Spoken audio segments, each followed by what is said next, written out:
কবি হলাম।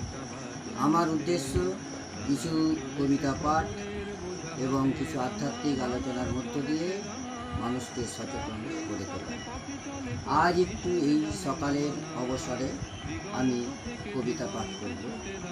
কবিতা সুকান্ত ভট্টাচার্যের লেখা ছাড়ব।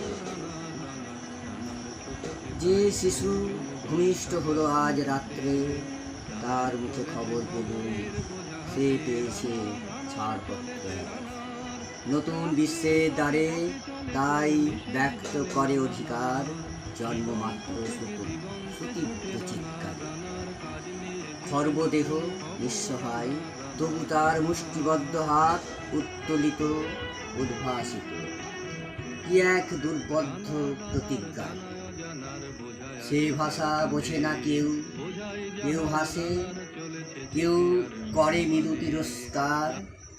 আমি কিন্তু মনে মনে বুঝেছি সে ভাষা।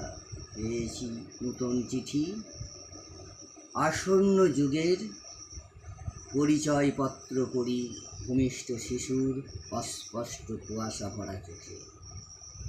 এসেছে নূতন শিশু, তাকে ছেড়ে দিতে হবে স্থান।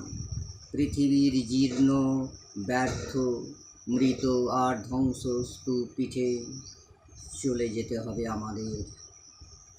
চলে যাব, তবু আজ যতক্ষণ দেহে আছে প্রাণ, এই বিশ্বকে শিশুর বাসযোগ্য করে যাব আমি।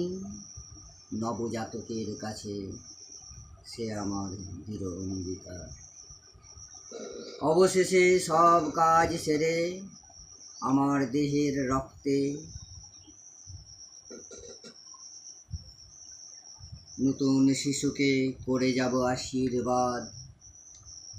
তারপর হবে ইতিহাস। এই কবিতাটি লিখেছেন কিশোর কবি সুকান্ত ভট্টাচার্য। আমার এই ইউটিউব চ্যানেলকে যদি কারো ভালো লাগে তাহলে লাইক এবং সাবস্ক্রাইব করবেন, আমার পাশে থাকবেন।